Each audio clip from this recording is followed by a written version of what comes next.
Hello, Internet, and welcome back to the Story Nook.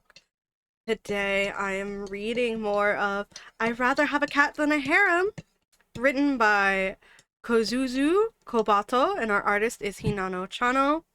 And our subtagline is reincarnated into the world of an otome game as a cat-loving villainess. So here we have Amy, our cat-loving villainess, Prince Edward, his owl Noodle, and Amy's cat Tigger. Very adorable. We are on the intermission of International Cat Day, and we're gonna read this. This will be one video, and then the other parts will be other videos, as we are only 15 pages away from finishing the book. So go ahead, grab your tea, your coffee, your hot cocoa, whatever it is you want to drink, and we shall dive in. My drink is this Tazo pumpkin spice latte mixed with some of the Better Good almond milk I had in my fridge. And it is so good. You mix it like equal parts milk, equal parts the pumpkin spice concentrate, and the concentrate is black tea, not coffee, because I don't drink coffee. Coffee often makes me feel sick afterwards. There was like an incident with a Starbucks when I was like 11, and it just happens now. So I don't drink coffee. I can't. So yeah, coffee is not something I drink very often, and I just kind of avoid it. And I'm a tea girly. So that is what I have today. I've got it in this beautiful Diva cup. In fact, let me. I don't know if this is above you or not. Okay. But you guys can see my Diva cup. It's got Ursula on it. My husband bought it for me. He got it at a Books A Million while he was with his friend. And it, like, chipped or something while he was out and about.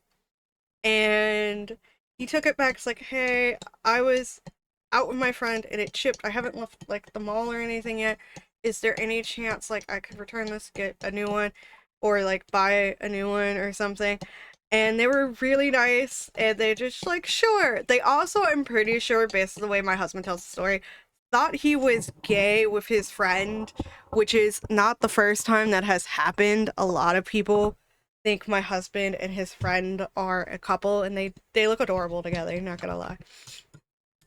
But Intermission, International Cat Day. Oh my word. I can't miss this opportunity. Gramps! The elderly head butler came over to the Duchess of Coverdale, who had been reading the Cat Club magazine in the drawing room of her home. She suddenly stood up and started firing off instructions to the butler. I see, said the butler, nodding along as his mistress's intentions became clear. It would be my pleasure, Your Grace. You can leave everything to me. Both the butler and the maids in the room brightened with anticipation at the Duchess's plans. And don't forget to prepare her favorite sweets, okay? Not to worry, Your Grace. Why don't we invite Alec too? Oh, yes, August 8th.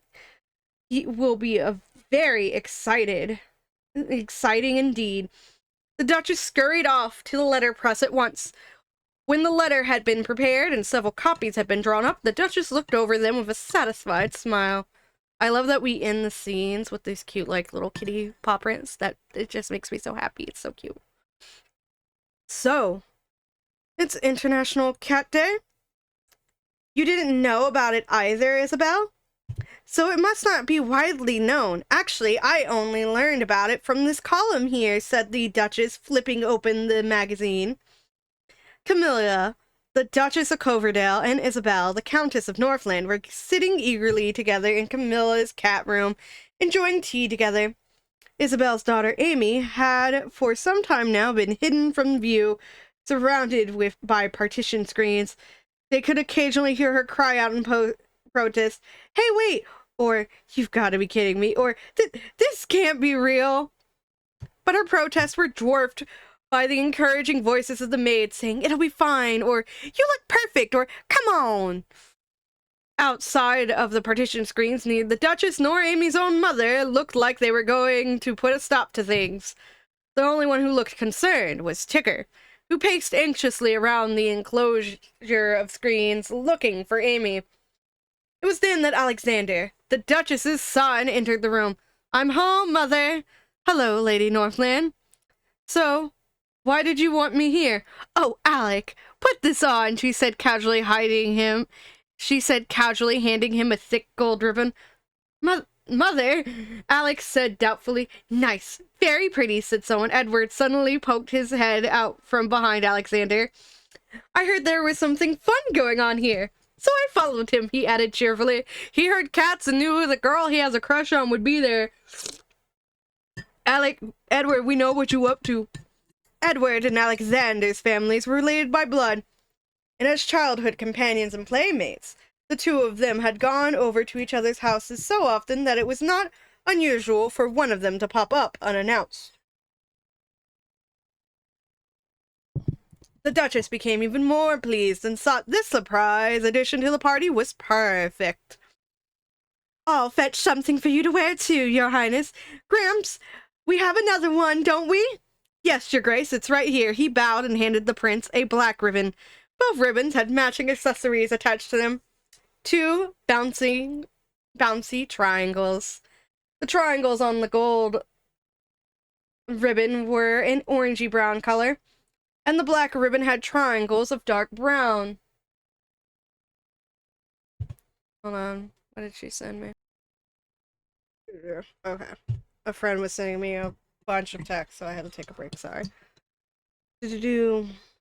Black ribbon. Two bouncy triangles. The triangles on the gold ribbon were an orangey brown color, and the black ribbon had triangles of dark brown. They looked just like large cat ears with incredibly realistic fur attached to them. "Mother, could you please tell me what on earth is going on?" Alexander asked. Although he was smiling, the corners of his mouth twitched. The Duchess simply wafted her folding fan elegantly, looking completely unbothered. "Well, today is International Cat Day, after all. This is the first I've heard of such a thing, and I figured we ought to do something to help spread awareness about this day and the cause of rescuing cats. So I thought I'd have a painting commission of some cats. But just an ordinary painting would be a little boring, don't you think?" Following the Duchess' eyes toward the back of the room, the boy saw a hired painter standing quietly, art supplies in hand. "I see what you're getting at, I suppose, but I absolutely refuse to." "Hey, Gramps! You can't just put that thing on me without permission in the blink of an eye." The crafty butler had slipped behind Alexander and firmly secured the cat ears to his head. Alexander's blonde hair matched the ribbon so perfectly it seemed to vanish, giving the impression that bright, tawny cats had magically sprung out of his smooth, golden hair. Cat ears. I misread that. "It looks so good on you," cooed the Duchess. "Though I expect nothing less from the best designer in the royal capital. It'll be fine, dear. I'll have the painting done in a way that no one can be identified." "You've got to be joking. Ed, have you lost your mind?" Refusing the mirror that was handed to him, Alexander caught a glimpse of the third prince of Luducia, chipperly tying the ribbon on his head. "It looks lovely, Your Highness," said Isabella. "Thank you, Lady Northland." Edward's just like, "Cool, I'll be a cat. I am perfectly okay with it." Ed's got no qualms, no fear, doesn't care. Go Ed.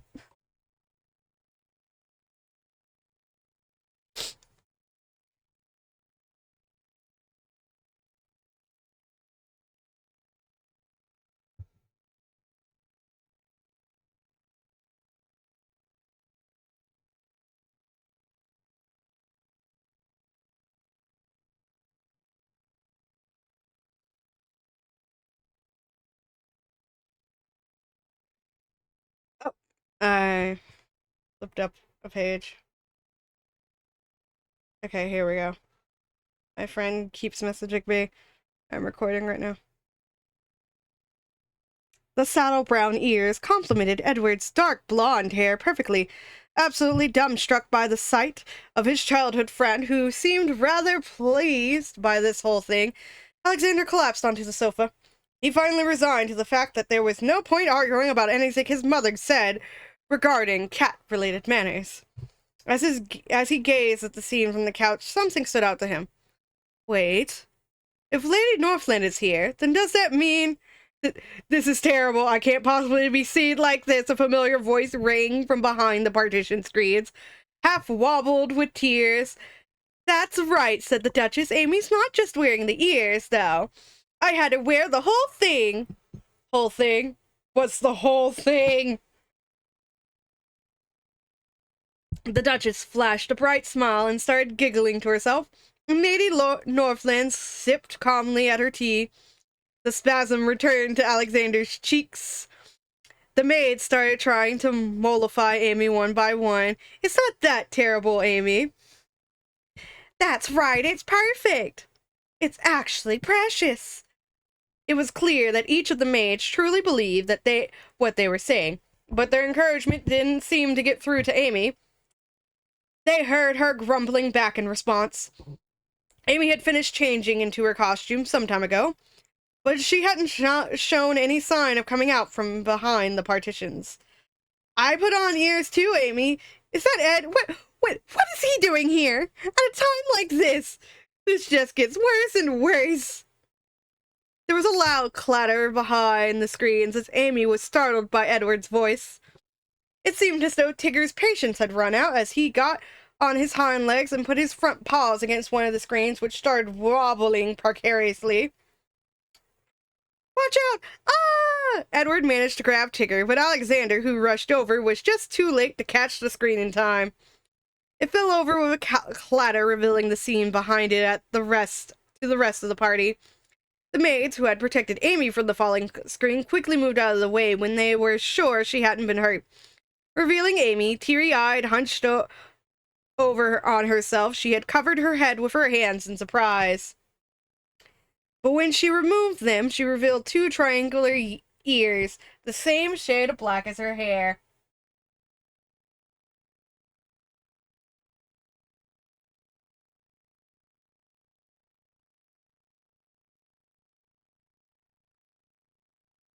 Says she sent me a link. You did not send me a link for the Zoom call. And I've already said, I'm good. Doing a lot. Not a hobby I want to be in. I love this friend, though. I don't want to be in, like, a group hobby at this moment for this kind of thing. Not right now. I'm doing so many other hobbies. She wore a short-sleeved black dress with a round neckline that hugged her collarbone. Her soft, snow-white upper arms were totally uncovered.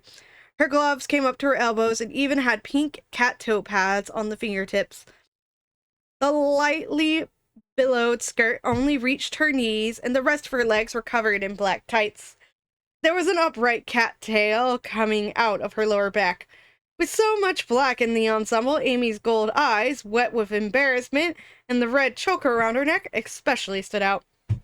My goodness, it's so cute! Camellia squealed. You captured the haughty nobility and the mysterious charm of a black cat perfectly. I was torn between black velvet and a gold bell for around the neck, but Isabel's suggestion was best after all. A female black cat needs a red ribbon. That much is non-negotiable, said Isabel. Nodding along with the Duchess, Edward and Alexander couldn't take their eyes off Amy either, but perhaps for a different reason. But Mom, Duchess Camellia, Amy groaned. What do I even hide? My ears, tails, legs, arms?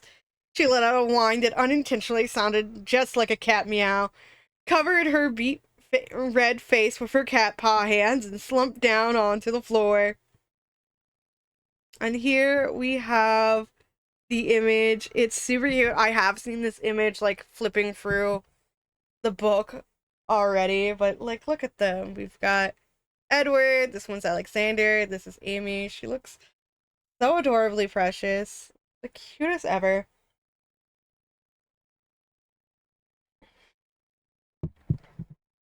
Kind of wish it was in color, but a lot of these are not in color, and that's perfectly fine.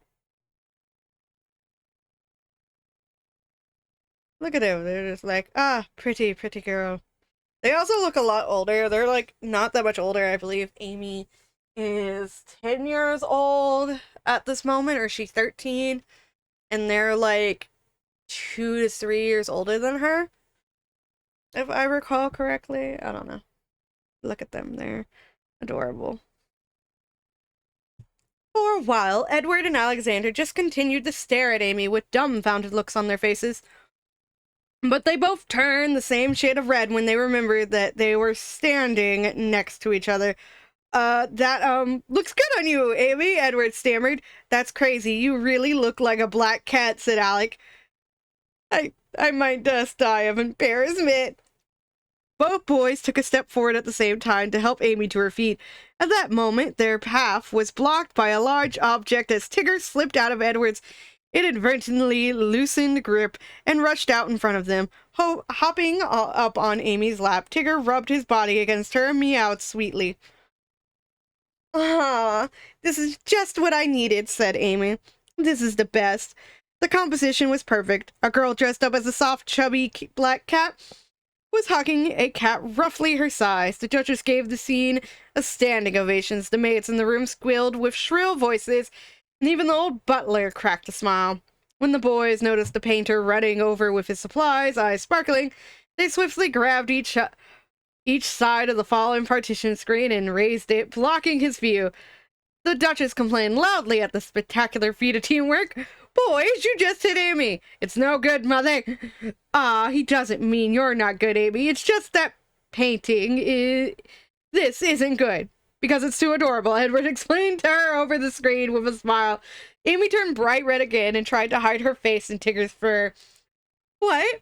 We can't paint it?" asked the Duchess. "I don't think the Earl of Northland would agree to it being painted either," Isabel said reasonably.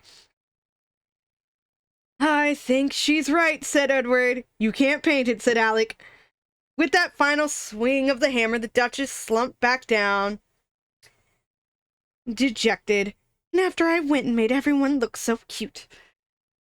"It's water under the bridge now, Isabel," said Isabel. "Let's forget about the painting and focus on committing this moment to our memories instead." "Amy, aren't you glad these cat boys were here to save you?" There was a cry in response from the other side of the partition, but no one was sure if it came from Amy or Tigger. Alexander suddenly remembered with a start that he was still wearing the orange cat ears and ripped them off. By contrast, Prince Edward looked happily on, musing that the cat ears matched his coloring very well. On that day, August 8th, the party enjoyed the rest of their evening in the Duchess's cat room. The painter slumped his shoulders, overflowing with creative energy, but with nowhere to channel it. Several days later, however, the Duchess of Coverdale may or may not have may or may not have been presented with a certain painting in secret. And our next one is a side story. So that is the end of the intermission of International Cat Day, which is August 8th. So, woo! I hope you all are having a lovely day. Remembering to stay safe, stay healthy. This pumpkin spice latte by black tea is really nice. I'm very, very happy with it. Let me go ahead and grab my list of Patreon and Ko-fi supporters so I can read them out for you. You guys make it possible for me to be able to make these videos and not have to worry so much about my bills and all that, so I feel like I can continue to kind of pursue doing like reading videos, animations, my little speed paints and stuff on YouTube. Kaleidoscope Chick, BT Cakes, Axel1154, Cassie G, Jettis DS, Axel Alcaraz, Semi Random Sevens, and Micah. You guys are amazing. You can join my Patreon for free, and your name will also be read at the end of the credits. I need to go through and fix some of my tiers. Other ways you can support me: I have commissions open on Ko-fi. You can do any commission on Ko-fi, and your name will pretty much be in the credits forever. So yeah, you want your names in the credits? Commission me on Ko-fi and your name will be there. I also have desktop wallpapers you can get on Patreon for free. I might put them on Ko-fi for like a certain charge. I'm not sure. I also have my Redbubble if you want any of my artwork on like stickers, t-shirts, all that stuff. That is also available. I'm looking into making earrings from my art into like acrylic charms. I'm looking at that right now and we'll hopefully have those ready for sale on my Ko-fi shop by my birthday, so think May 2026. I'm also working on a graphic novel at this moment, but if you like cute, fluffy, gay short stories, I have been writing that exclusively and publishing them as ebooks. So you can get those at most, if not all, ebook stores. So yeah, have a lovely day, stay safe, stay healthy, all that good jazz. Bye bye.